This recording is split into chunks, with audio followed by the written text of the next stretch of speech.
Bangladesh's Prime Minister, Sheikh Hasina, is seeking her third consecutive term in a general election on Sunday, in which more than 100 million people are expected to vote. Security forces are on high alert ahead of the poll, with some 600,000 security personnel deployed across the nation.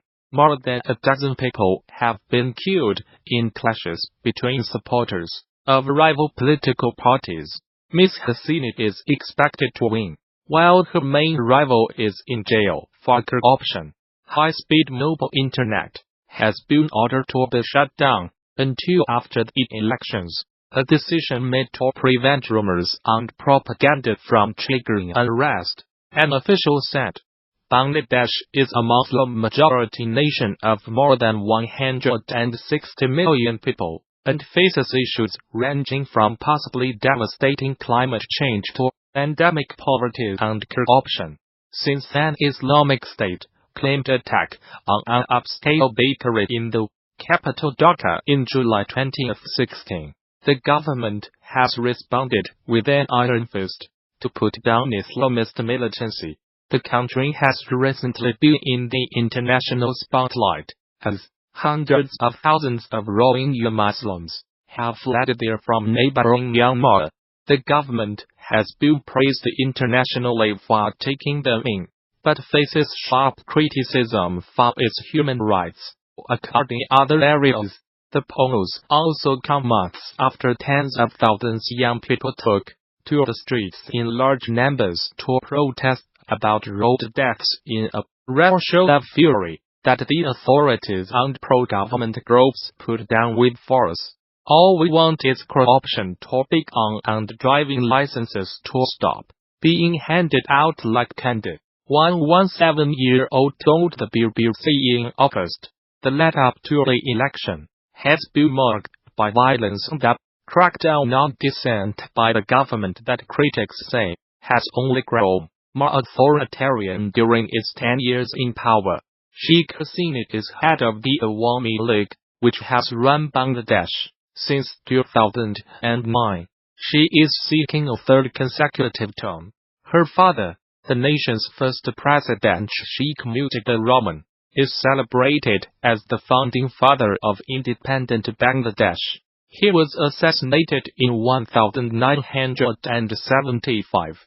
During the 1990s and early 2000s, Ms. Hasina and her great rival, Khaleda Zia, alternated in and out of power, with the tool known as the battling Begums. Begum is a title used to refer to a Muslim woman of high rank. But after years of bloody power struggle, Ms. Hasina's Awami League eventually got the upper hand, and has held onto the reins of government ever since. Ms. Zia's Bangladesh National Party decided to boycott the last election in 2014 because the Awami League would not allow the polls to be held under a caretaker government. Many analysts now question if that was a wise decision. Ms. Zia, who remains party leader, was sent to prison on corruption charges earlier this year, in a case which she claimed was politically motivated. Many activists, observers, and the opposition party say they will not be on an opposition alliance led by the BUN argues that if the vote were indeed free and fair, the Awami League would not be able to win a majority.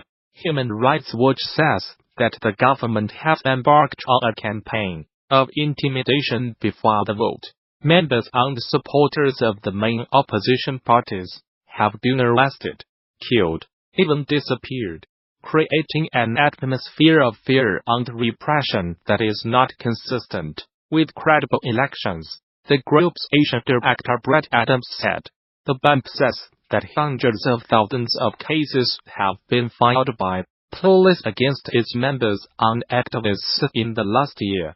The government has denied it is targeting the opposition."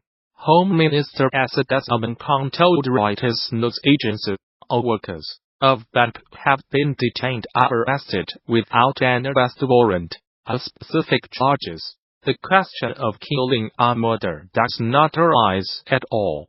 The main opposition group in the Jatiya Oikya Front, which includes the BUMP, says it will lift the restrictions on free speech and the media. It also talks about government accountability, promising to introduce a form of term limits and create an upper house in parliament. An Islamist party linked to the BUMP, Jamaat-e-Islami, is not allowed to take part, but more than 20 members are running as BUMP candidates. Ms. Hasina has said the opposition alliance is promoting war criminals.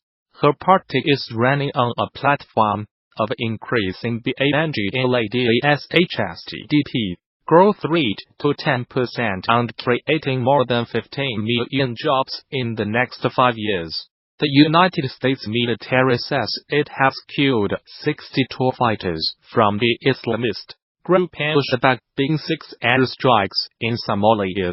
4 airstrikes on Saturday killed 32 militants, and a further 2 on Sunday killed 28. It said in a statement, "These were the deadliest air attacks in Somalia since November 2017, when the United States said it had killed 100 militants." Somalia has seen a sharp increase in the number of airstrikes and casualties since President Donald Trump took office in the United States in January 2017. A tally by the Bureau of Investigative Journalism reveals that at least 400 people have been killed in airstrikes since the beginning of 2017, far more than the previous 10 years combined. The latest strikes bring to at least 40 the number carried out in Somalia so far this year, compared with 35 recorded in 2017. The United States has a huge military base in neighboring Djibouti, from where it launches attacks on the militants.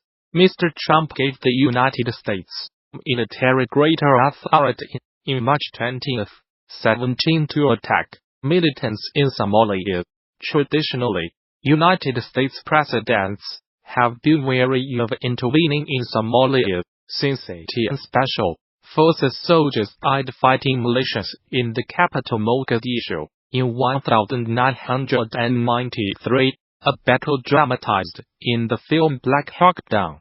No civilians were killed in the latest airstrikes, which were carried out in coordination with the Somali government, the United States military said.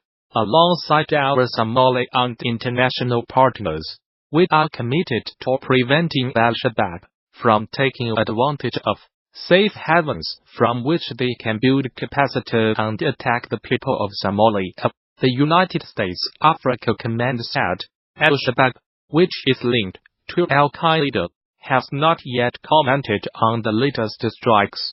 Somalia-based security think tank the Higher Institute said in a report published in November that al-Shabab had been forced to change tactics following the upsurge in airstrikes. The institute said the group was now conducting fewer mass attacks on military bases, but attacks on government offices and businesses which refused to pay its taxes had increased markedly. The United States State Department, in its most recent report on terrorism, described Somalia as a terrorist safe haven and said al-Shabab remained a threat. Despite suffering setbacks, the group retained control over large parts of the country and the ability to carry out high-profile attacks using suicide bombers, explosive devices, mortars, and small arms. The report added, a poacher has been ordered to watch the Disney film Bambi repeatedly after he was convicted of illegally killing hundreds of deer.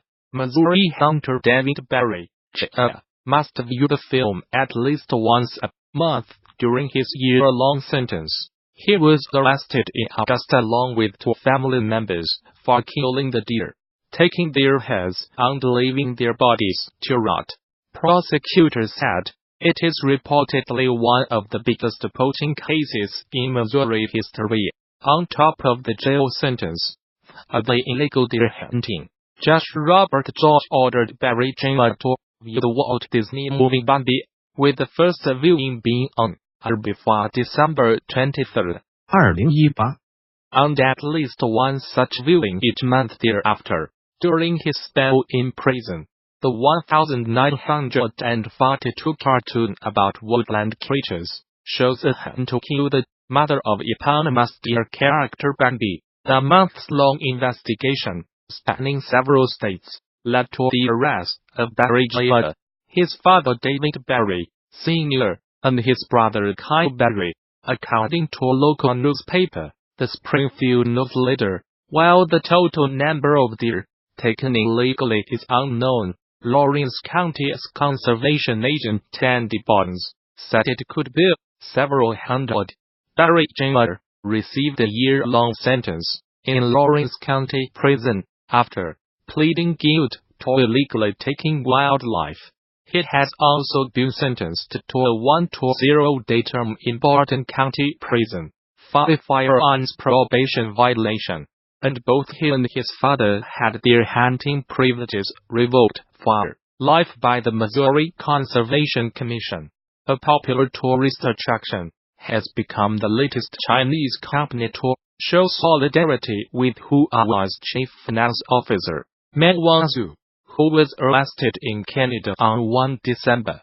Shennong Mountain Scenic Park, in eastern Hainan province said it would waive the $9.65 ticket fee for anyone carrying a Huawei phone.